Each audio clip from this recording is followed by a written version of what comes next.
And you have lots of persons who have that kind of problem in university, and when they are done with school, they end up getting to do something else. You see them ending up as bankers, maybe get into handwork and start to make a living for themselves, not necessarily what they went to school to study, especially the science courses. Yeah. I think they have to do something about it.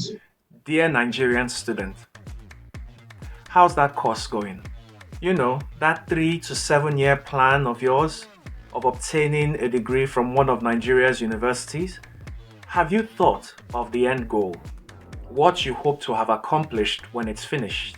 How you intend to use that degree for your personal growth as well as the betterment of society in general?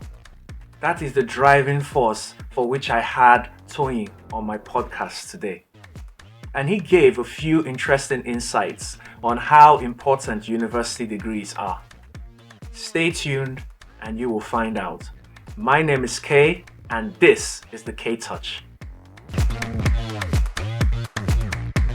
Hello everyone, welcome to the K Touch, where we make some art and we have a chat. On my podcast today, I have somebody who I have waited, I would say, all my university days to speak with. Now, this individual, his name is Toyin, but Toyin is far from ordinary, and you'll get to find out why I said so. Toyin, thank you for coming on my podcast today. Thank you, Chief. It is amazing. I haven't seen Toyin since 2007. I'll say 2007, yes. 2008. Yes, exactly. When we graduated. 2007, 2008. Yes. Yes. So this is about 16 years. So I'm very excited. Wow. Uncle Toyin, I'm just going to crack on. The rules are simple. As we're making art, we're also having a chat. I'm going to be asking Toyin a lot of questions. Some things based off our university days and some now on what his current interests are. Okay, so I'll just break the ice. I'll break the ice with my fondest memory of you, Dr. TJ. So, my fondest memory of you, you won't believe this, but for a long time, from starting uni, I had known of you before I even saw you. So it was a simple story. I came into uni through the basic program, which was kind of a prelim thing that you would do a pre-degree before coming into uni. And I didn't know what I was going to study, but I had a prelim program to study microbiology. Coming in, I had my first encounter with students and all of that. And even then, I was hearing whispers of someone else in my department who was very intelligent. Then I hadn't established myself. I was still very confused, didn't know what I was doing. But I had heard of somebody and his name was Toyin. I couldn't put in a face to the name, but I said, anyhow, we'll find out. Fast forward to year one, when I had just finished my first semester in microbiology. I didn't think I could do very well, but my friends and I, we checked our results, and my CGPA back then was, if I remember correctly, was 3.76. And I was so happy, feeling like I was on top of the world, feeling like one kind of gangster. But still the same whispers of people who had mentioned your name earlier, a year before, still mentioned again that, okay, Chuku, don't get too excited, that there's somebody else who scored higher for the CGPA. And the thing messed me up. I was so upset. And I think if I remember correctly, your CGPA from first semester was about 3.8 or 4 points. I can't remember what you scored. But it got me so upset. And I was like, after feeling like a G, there's still someone who had a better CGPA as me.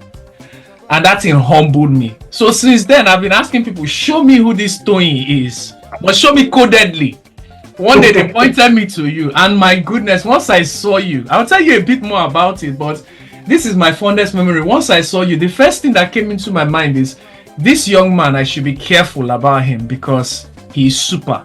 So that's my first memory about you, but ever since then, I must be very proud to say that you're one of the people that I would look up to and say, if Toyin can do it, then I can do it. So you've always had that impression on me. But I'm going to that's my first memory of you. Wow. That's huge. I never thought I made such an impression initially. Wow. Yeah, Woof. yeah, and I've not even spoken to you. That's heavy. That's it. For me, it was entering into university was actually I came in to actually read medicine. So most of us had a dream to become medical doctors, study medicine, but JAM did what it did and couldn't get in, and all of that. So basic program came, got into year one, and everything I was just even trying to do was to see how one can actually transit into the medical program then in the University of Port Harcourt. But unfortunately, I also got carried away with other stuff, so I couldn't even hit that target.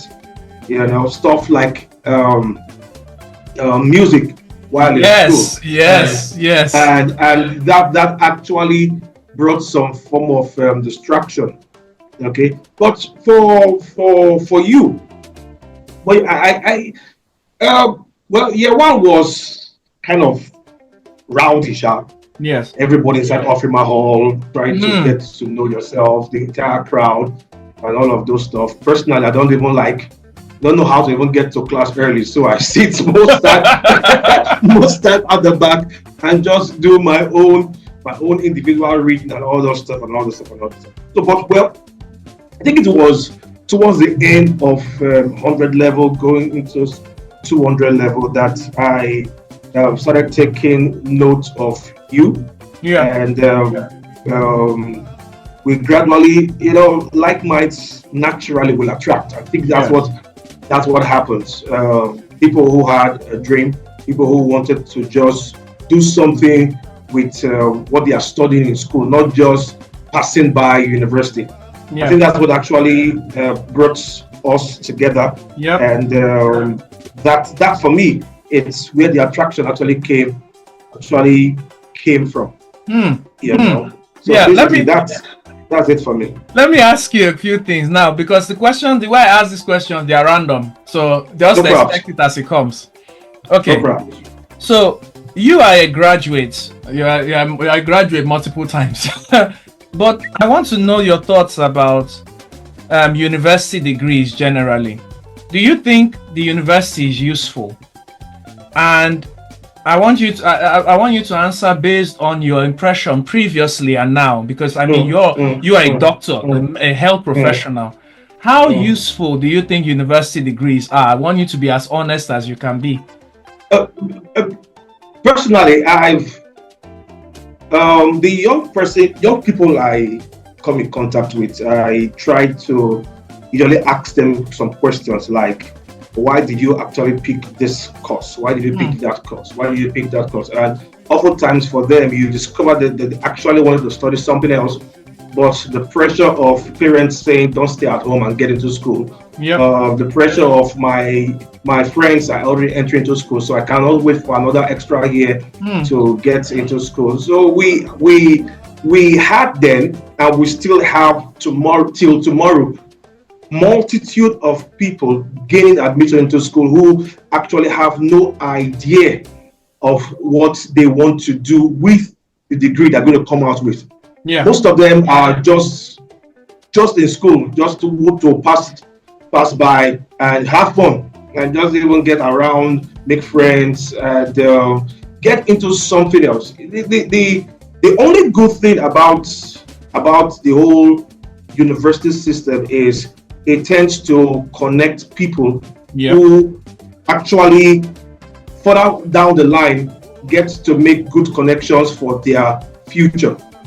Apart from that, the Nigerian university system is currently whack. I must say that. And sometimes I ask myself, why have they not reformed the JAM curriculum? And the courses are not just it. There are lots of. Now, I'll use myself as an example. For example, when I was done with microbiology, I've always had this dream of working in the hospital environment. So I have this mindset of, okay, when I'm done, I'll just get into a lab and start working in the laboratory and all those stuff. The first place I went to, which was where I did my internship, the owner of the lab actually told me that if he is going to employ me in that facility, very soon his own license will be seized. That he cannot employ someone with BSc to work in the lab. You must have gone through a polytechnic and have MLS and MLT and all those stuff to work in the laboratory. And I was like, nobody actually said this to me while in school. And you have lots of persons who have that kind of problem in university, and when they are done with school, they end up getting to do something else. You see them ending up as bankers, ending up as they just get into something else, and maybe get into handwork and start to make a living for themselves, not necessarily what they went to school to study, especially the science courses. I think they have to do something about it. I just feel so. I think Nigeria have to do something about the science courses. That's interesting. It's not working. It's not working at all. It was the same kind of experience with me as well. I couldn't really even go into a lab to work as a scientist in a lab. I needed some kind of experience that I had not gotten back. Most of our colleagues had that issue, Most of them have to now go back to school and just learn something else to enable them work in the laboratory. Like our guy now, Pastor Dike. I'm going to get him on the show as well. Yes, it's not good. I think it's something and what even puzzles me is we have professors who have gone through this program over and over again, who are the ones in charge of the educational system, and still just can't find a solution to help people who go through school to come out after 4 years and be better people and be gainfully employed. It's a big problem. I think it's something that should be worked on. Okay, thanks for that answer. That's an interesting one. Like I said, it was the same kind of thing with me. But now I want to ask you specifically about a few experiences you had. Did you particularly enjoy microbiology as a course? And if you could tell me one particular module in microbiology that you enjoyed and why. So because we did a lot of things. We did biotechnology, we did medical microbiology, we did so. Okay, so the last one you just mentioned was my best, which is virology. I actually loved biology back then. Back then in school, and I enjoyed microbiology because when I even picked it, I wasn't even sure what I was even picking. when I wasn't sure, I said microbiology is most of biology. Okay, well, whatever it is, let's just see how it goes and all that. But the 4 years studying microbiology was actually worth it. We had interesting lecturers who made it interesting for. Did you have a favorite lecturer? You don't have to, but did you have a favorite one? The name right now is escaping my mind. And the lecturer that lectured us for virology, what's her name right now? Is it Professor Peterson? Yes. Yeah. Yes, I think she was the one that even made that course so interesting.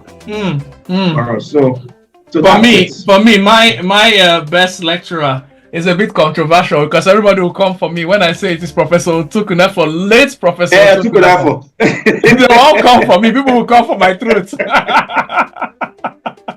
That guy knows how to push everybody in his own way. In his own way. Everybody had their own thing. But this was something that was interesting about you, Toyin, and I wanted to discuss it a bit. What would you say? Because I was confused. I know someone like yourself, and you were the first person that I would pass by a class and you'll be doing tutorials. Evening will come, you will have your music, you'll have church activities, and yet you are still balancing it with your own personal life and still your academics. What was your drive? What was getting you to try and juggle all these things at the same time? All right. Okay. Looking back right now, sometimes I tell myself that I would have toned it down a bit. My goodness, you were everywhere. I would have toned it down a bit, because looking back, I could actually now pinpoint some distractions here and there. But hey, but as it may, it's just a drive to see people do better. Okay. And I've always been a people person. So whatever I can do to help people around me, both academically and spiritually and socially, I try my best back then to do that. So I had lots of persons asking me to come explain this, come explain that, come explain this, come explain that. So I just said, oh, well, instead of moving from one person to another, why don't I just bring everybody together and just have a general explanation about a particular topic? And that's how the you weren't doing general explanation about normal microbiology. You were doing general explanation in maths. You were doing general explanation in physics. But your major was microbiology, so I couldn't even balance it that this human being is still explaining something in physics 102, physics 101, and even statistics. I was wondering what was the idea. My brother, like I said, it's just a part of me that always wanted to ensure that everybody around me does well. Okay. So, immediately I started it, I discovered that subsequent students that came into that particular class, they're always on the lookout for me. So I just have to find a way to make myself available. Like I said, if I'd even known, I would have monetized it. Maybe. Okay, yes, I get if I had known, I would have monetized it, but hey, it came from a place of help, and yes, I didn't really think towards that. But again, it was that for me. Then fellowship was also a passion for me. So generally, it's just to ensure, just to see people do well around me. I think that's what my drive basically back then in Uniforms. Yeah, and it was for our viewers, just in case you don't understand what we mean by tutorials. I mean, Toyin was one of the few people I know who would finish their classes and still organize a one-on-one session with people. You see him by the corner, he'll have two people sitting down, but then you see him in a classroom that would usually have our lectures in. He'll still have 10, 20 people in a class, and he's trying to explain the classes to him. So that was what I found fantastic. A particular course that I know was a struggle to a lot of people that I also know you took was Chem 260. Now I'm just picking your brain. Can you remember Chem 260? There's no remember. Oh boy, I've gone far from that. I can't even remember anything. Nothing. Nada. that was organic chemistry. Introduction to organic chemistry. We had Chem 260. We also had Chem 132, and you were on top of it. You were also explaining that, and it was just fabulous. It was ordinarily fabulous. So what would you say was the key to your academic success? Because you did so well in school. Could you pinpoint one or two things that you would say made the difference? Well, first, I always want to acknowledge the hands of God. Thank God for His grace and mercy. And the other one was being diligent with everything that I have in my hand. And that is studying when I needed to study, being in class when I needed to be in class, listen attentively, because I do more of listening than actually reading. So all I needed to just do is just to be in the class, hear the lecturer give the lecture, and go back and do my own follow up on what has been taught. And basically, I think that's what actually helped me through school. First, God. Secondly, being diligent with everything I needed to do as a student. Just be a student, basically. As a student, you're supposed to be in class. As a student, you're supposed to study your book. As a student, you're supposed to listen to lectures. And just being a student and being diligent with what was expected of me as a student. I think that was actually what helped me while back then in school. Okay. So now God asked, we've discussed some serious things. We're still going to dive into the serious aspect because I want to pick your brain on your health professional experience. Here's another one. Can you recommend? Usually, I'll ask my viewers the people I'm interviewing to recommend one thing to the audience. So, can you recommend a book, a song, or a movie? Something that you like. Either a book, a song, or a movie. Take as much time as you need. For me, it's a movie. Okay. I thought you were going to recommend a song. Well, it's fine. Tell me a movie. No, but for me, it's a movie. Okay. How come it just escaped my mind? Yes, John Wick. Ooh. I can go over that movie several times. Sometimes my wife will say, guy, calm down now. Guy, calm down. You've seen this movie before now. You know, John Wick. I loved it myself, and my brother loves it. Yeah. It's just so wonderful now. Yeah. They've even gone a stage. They've ended his part in it. They've gone a stage further now. I think they are going to bring an extended version, but he's not going to be the main character. It's going to be a woman, ballerina. Will I be able to follow up with that? You love it. No, I've seen part of it. I think you like it. But this time he's going to be in it, but he won't be the main character. Okay. Let me ask you another question. So, how easy was it for you to switch into medicine after microbiology? It's like I said, you're a medical doctor now. Yes. Getting into microbiology, first of all, was not my career path. Okay. I've always wanted to be a medical doctor. So it was, microbiology was just a passing phase.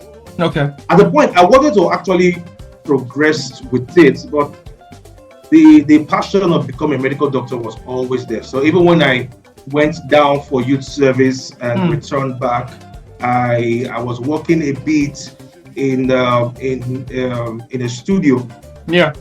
About a year or two before I now decided to go back. Okay, not even decide. I was already looking for admission to go back to study medicine. So when the admission clicked, that was when I went back. So it wasn't a problem for me because I always wanted to be a medical doctor. So I just had to move. So what's your present specialty now? Do you have a particular interest in the field of medicine? My interest is in public health. Okay. Actually. Okay, interest in public health. Where I work currently, it's actually helping me fulfill that interest. I haven't fully further in the community medicine aspect of it, but I'm actually working in the public health sector right now. That's really good. That's really good. I mean, you're a Nigerian, and I don't know how you personally felt. I can tell you my feeling when the issue of monkeypox has come up, especially recently, especially with all the talk of the transportation from somewhere where it's endemic like Nigeria over to other countries, and I get into that conversation where it's always easy to talk about other people's health crisis, but when it now comes home to you and you're like, this is where I'm from, and how uneasy it makes me. I don't know, what are your thoughts concerning monkeypox and the discussions around it? The response to monkeypox in Nigeria is actually good. Let me say that. Okay. Yes.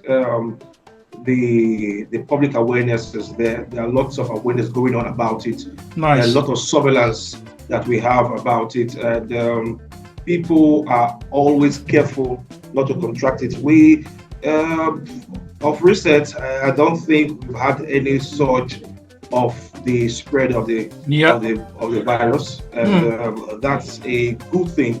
And that's because the epidemiological team right here in Nigeria are doing lots of work. I think the COVID-19 period actually helped us a lot to get us prepared for any breakout. Yeah. And so we have a lot of organizations now that are always on the lookout for any outbreak of diseases. So whenever we have a surge like that, it's quickly dealt identified with and resolved. Yes, to curb the spread. And I think we've done well with that. Nice, nice one. So here's another one for you. So I'm just going to ask you either or questions, and I want you to be honest. Fish head or chicken bone? And don't tell me you don't eat any of those, because fish head. My brother, fish head. Head of fish.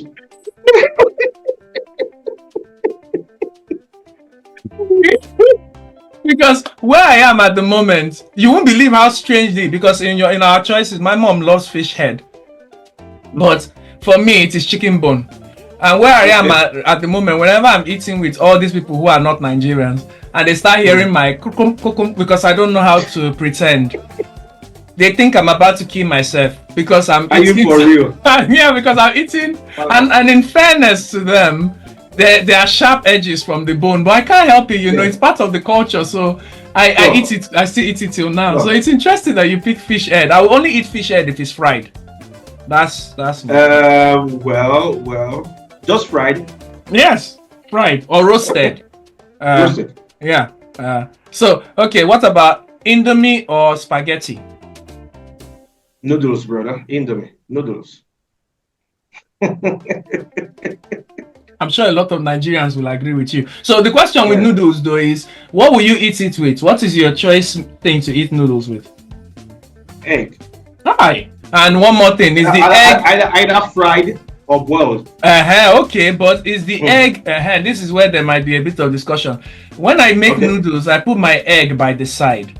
My wife likes putting the egg on top, and I don't understand. So how would you do your own? What's the difference? I don't understand. All you are saying is presentation now. It's not presentation. Because of how she makes it, she'll put it on top. Then you now start cutting it with knife and fork as though you're eating cake. Yeah. But I'm like, no. Okay, you want yours separate. Everything. I want it separate. Let me deal with it. It's okay. I beg. It's okay. Okay, now, how about last one? Kaftan or suit? Okay, now that's where there's a problem. Previously, it was suit. Currently, it's Kaftan. Oh wow! Yes. Wow! Yes, it's. You look really good in a suit, though. I do, but I can't remember when last I actually put on a suit. That's where the problem is now. When I think about suits with you, I think because of my kind of work. Okay. When you work, most time when you work around the public health sector, you tend to do lots of natives, basically, than the English wear. Okay. And when you're on English wear, just normal smart wear of shirt and trousers. Yeah. Not really getting into suit and tie and all of those stuff. So. You had back then in school. You had this particular suit that I remember. So it was black, but it had a gray kind of detail on it. Okay. Wait now, there are things I don't forget, because I remember you leading a choir number in one program I attended. I can't remember, and you were so active. I can even remember the song. It had a reggae.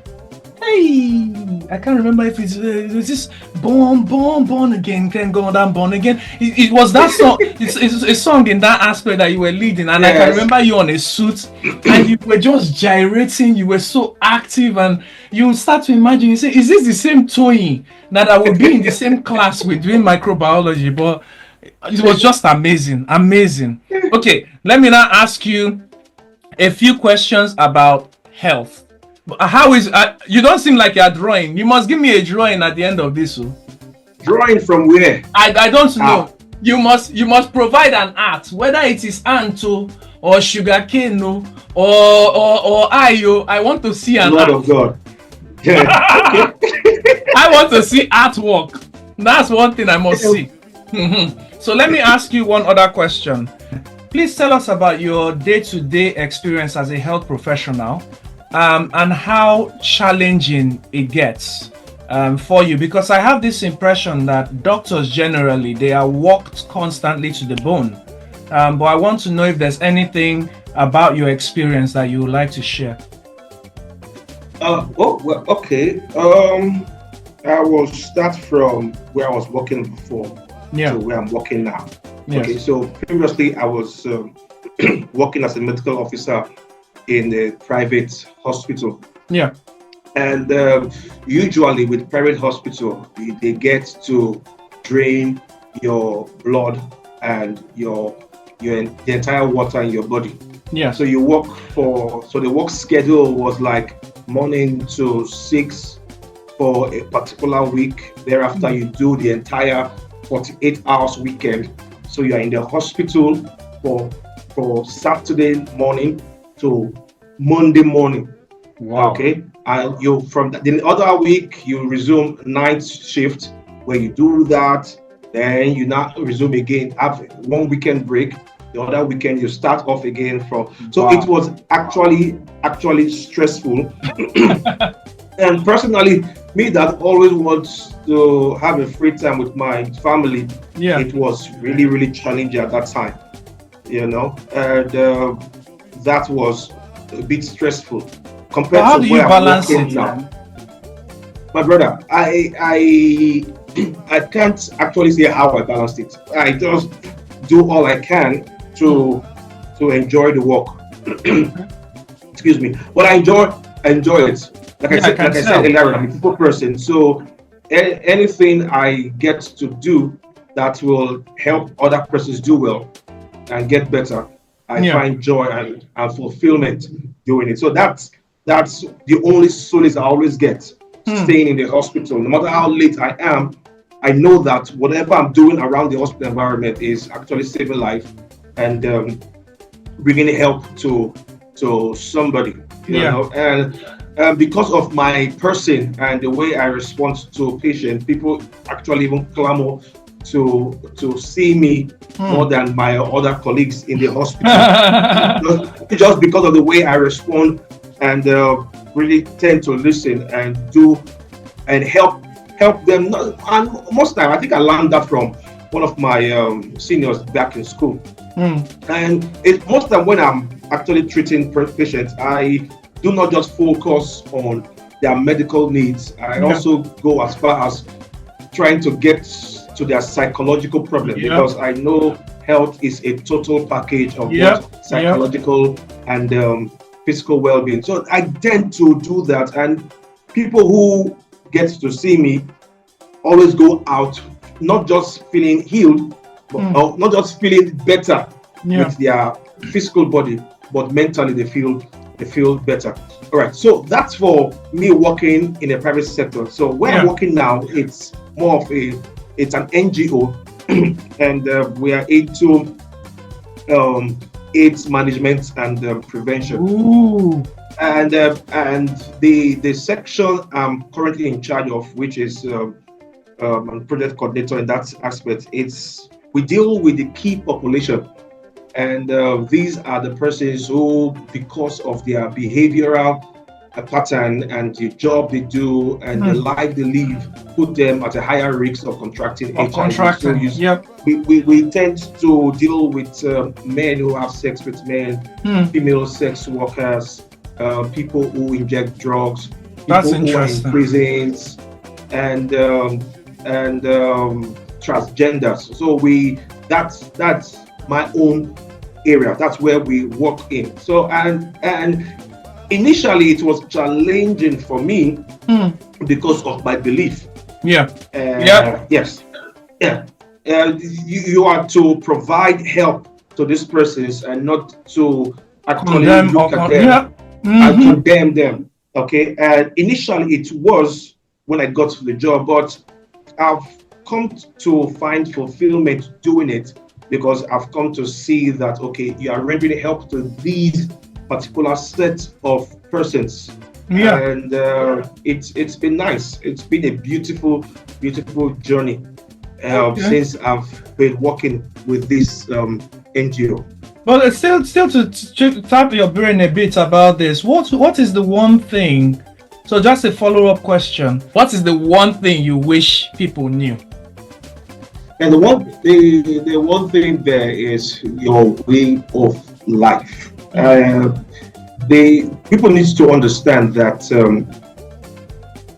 the way you live your life on a daily basis adds a lot to do with how you contract HIV. There are lots of persons who still enjoy and engage themselves in unprotected sex with partners who are not faithful to them. Yeah. Now people feel that they are faithful to their partners, especially when you have multiple sexual partners, and but your partner is not faithful to you. Yeah, because it has to work both ways, doesn't it? Yes. The community that I work with, you tend to see lots of persons who don't even care. All they just want to do is just to make money for themselves. All they just want to do is just to enjoy their life, and because in quotes they are young people, and hey, do what makes you happy. And oftentimes, do what makes you happy ends you up in big trouble. And you spend your youthful age enjoying yourself, then your old age is now with lots of injections, lots of treatments. All the money and all the fun you thought you had, right now you can't even enjoy any of them whilst you are getting older. So that's a part that if I am able to talk to people about, I would definitely want to tell the guy, yes, enjoy yourself, but whatever you are doing, remember that you will not be young forever. Yeah. So do all you can to protect yourself now and preserve your tomorrow, basically. Wow. And then that is your message for other people. But what if you had the opportunity to talk to your younger self? So by talking you from Unipod days, microbiology, what will you tell yourself? Well, what I'll tell myself back then is be more sociable. Brother, and, I wish I was more sociable.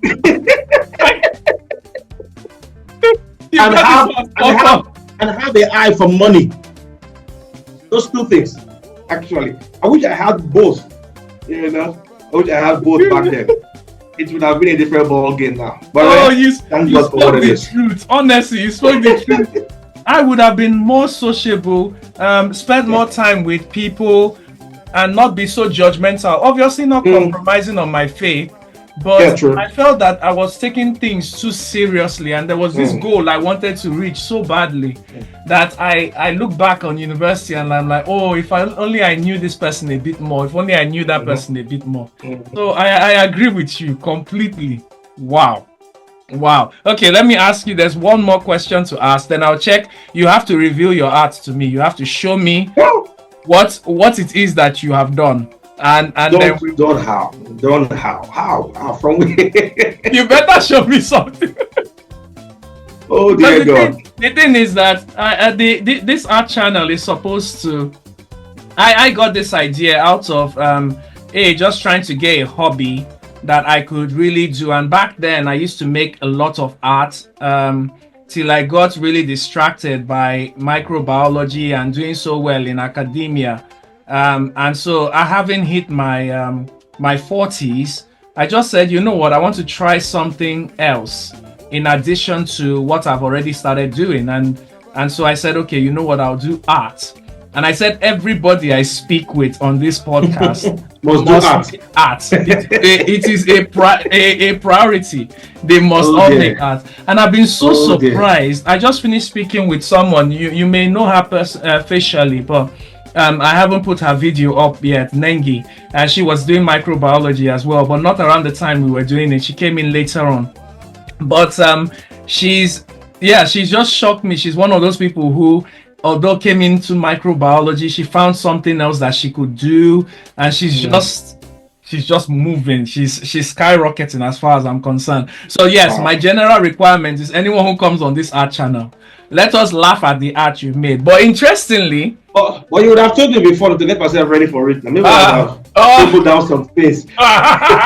So you don't give me excuses. I want to see something. But interestingly, when you've made the art, I have a website which I'll show people. But I have a website where I then showcase all of the art. So all of the art of people who come on this channel go on my website and I showcase it. Not mine. Not mine. Guy, not mine. Nah, I have talent for lots of things, but drawing, nah. Oh my goodness. Well, okay, so Toyin, honestly speaking, the last question I wanted to ask you is, what do you have as a? So the interview has come to an end, but I usually like my the people I've interviewed going out with one thing to share with the audience generally. What is that one thing you would like them to be aware of, or just something to tell them? Oh well, first of all, I want to say to everyone listening out there that your tomorrow is far bigger than your today. And even as you look forward to your tomorrow, there is a journey to it. And it's important that you make worthy connections as you go along the journey. Because oftentimes when you get to the place that you think you want to get to, it is the people you had connections with whilst you were on the journey that will actually make it worthwhile for you. Yes. And no matter the struggles you have right now, still know that your tomorrow will definitely be better than your today. So when you go to bed at night to sleep, always know that when you wake up, it's a better day than the previous one. And never give up, never stop where you are. Keep moving. You will definitely achieve the heights that you set out to achieve. You see why I had Toyin on this show. You see, it wasn't because I was an idle person. This is someone I've admired, and it's not because he's here. I've admired him in various capacities, and Toyin, it's just been amazing having you here. Now I want you to show me what you've done. If show me this art that. Okay, what art will I do? What? I don't know. Show me this art that you have. I should just scribble anything. Yes, let me see it. I want to see it. Scribble it down and show us on the camera. Let us see exactly what you've made. And then I'll show you mine and tell you why I made what I've made. Oh dear. Yes. Oh dear. I don't. You look like I'm blank right now. I don't. Give me an idea now. No ideas at all. People have drawn flowers. People have drawn ice cream. Someone has drawn my face. The people who have drawn my face have annoyed me. Draw your face. Wow. In 30 minutes, 30 to 45 minutes, someone drew my face. Are you serious? Wow. Some people have. Those guys are gifted. You see, and you were telling me you don't know what to draw. Now you're taking, see how much time you're taking just to make art. That's the thing about people I have on this podcast. They will come and be forming modest. They will come and be behaving like they don't know what they are doing. Wait, let me show you what I just scribbled. You will fall off your seat. Once I finish this podcast and I've edited the video, I'll put it on Facebook, put it on YouTube. I'll tag everybody I know. I say, see who I spoke with. Be careful. See who I spoke with today. Be careful. No, there's no care. Toyin, I've searched the internet. I can't see you on any interview. So the fact that I've had you today sitting down, that's good for me. That's more than enough. So are you done? Oh! Raise it up. I need to see it well. Oh my goodness. That is amazing. Oh. Get out. Oh, Toyin. All right, so for me, family is everything. So wow. It's just what I want to put out there. Oh, okay. That's so good. And I agree with you completely. Yeah. Family is everything. Please, Toyin, I'm begging you, don't hear that thing. Scan it and send to me, please. That's the only request I'm making of you. I know it sounds ridiculous, but there's something in my mind. You know, I told I told the lady that I spoke with just before speaking with you that there's no difference between a madman and a visionary. I have this vision in my mind with regards to art. So please, I want you to be a part of that story. Just send me that picture and let me show you what it is that I made. So this is my art.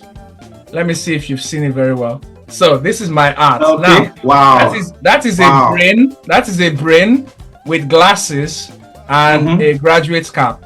This is you. This is how I see you. Now you are wearing glasses, obviously. Oh dear. Honestly, Toyin, for a long time in my life, I couldn't see you as a human being. I could only see you as an academic product because for the longest time you've had such an impact, and I'm sure not just to me, but a lot of people who you interacted with back in uni.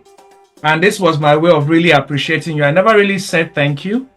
And this is my way of saying that you were one of the few people who influenced me academically back then in uni. And you just being you had a profound impact on my academic success. So I just wanted to say thank you. Now you want to make me cry. Well, thanks. I want to say very big thank you. Okay, thank you for this podcast. Thank you for this platform. Thank you for always being you. Yes. That's what I was saying. Thank you for always being you. It's been a beautiful one. Yes. I never knew I could actually connect back to you again after these years. Yeah. And see where we are meeting again. It's a beautiful one. And I know you are doing a lot for yourself. Yes. And just keep doing it. Just keep being you. Just keep flying. Just keep expressing yourself in many more ways. And make the world a better place, bro. Oh, thank you, my brother. I appreciate it. Thanks, so man. Viewers, please help me thank Toyin once more for coming on this show. And I can't wait to have you again. I'll probably have you as a tag team, maybe you and someone else that we both know, so we can have a conversation then. No props. Thank you so much. No props. Thanks, all right. Man. All right. Do have a good day. one, sir. And I'll talk to you, man. All right. All right, sir. Bye.